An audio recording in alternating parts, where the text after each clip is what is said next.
Vance, I remember all the way back in training camp, you were on the golf cart with me, we were kind of riding around campus, and you were talking so much about how Ben was so excited about the season, just the leadership role, feeling like you guys kind of had the right pieces. And obviously an injury happened and that all changed. So just kind of take me through how you guys dealt with that and just your thoughts on 2019. Yeah, there was just hanging out with the guys towards the end of the season, and you're like reflecting, obviously a lot riding on the last game.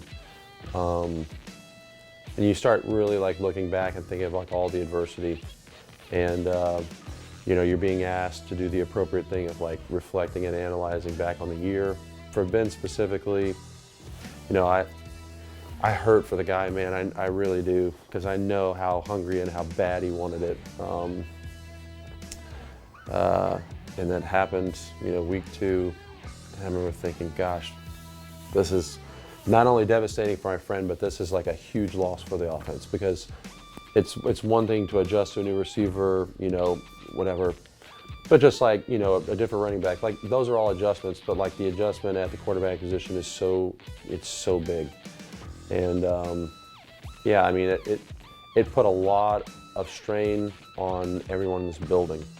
People got to start acting. You got to start acting quick and fast, because like it's not like everyone's going to wait for us to catch up. And so whenever you're back in those positions, to be able to handle it the way I think we handled it, starting from the top down with Mr. Rooney and Coach Tomlin, his poise and his consistency when he enters this building is so dynamic for guys, because the NFL, the world, like it's so much to handle on our plates, right?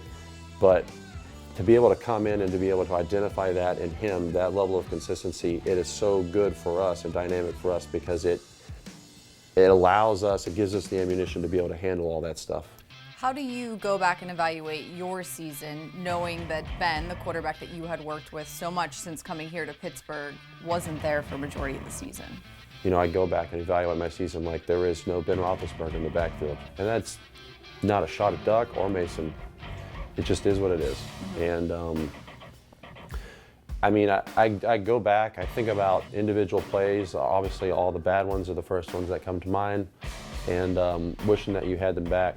But, I guess 7 years in, I think of the lessons that I've learned of being traded and being in that position, and, identifying, the things that make the Steelers organization really great and wonderful.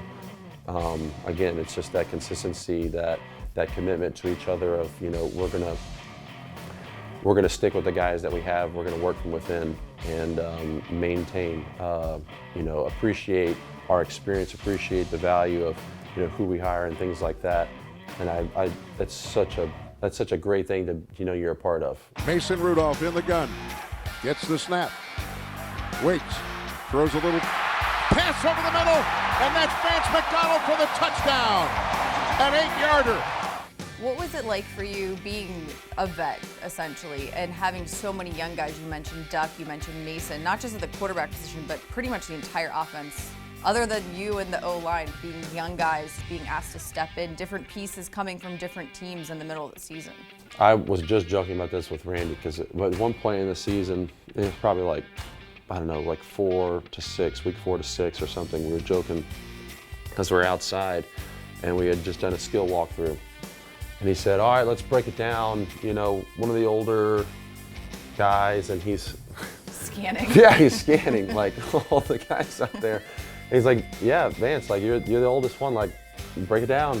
And I was doing the same thing. I'm like, surely I am not the oldest one out here. And then I really started looking, and I was the oldest by like a long ways, like 3 or 4 seasons.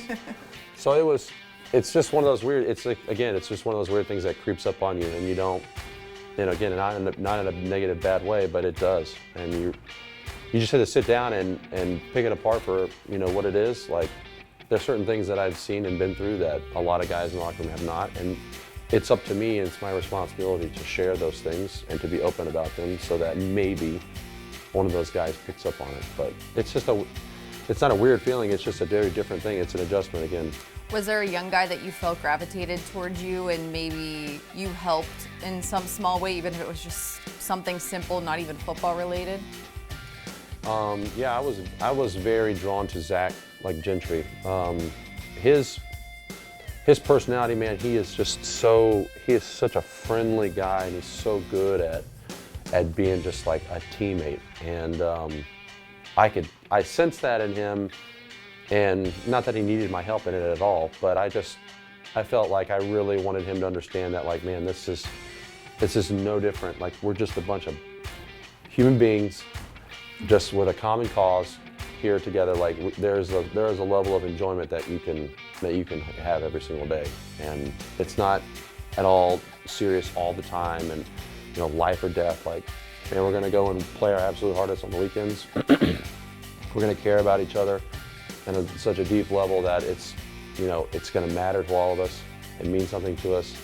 But, like, man, we're still all living lives. Like, we leave here and it's the NFL, but, like, man, it's really no different. So he was definitely probably one of the ones that I was drawn to the most.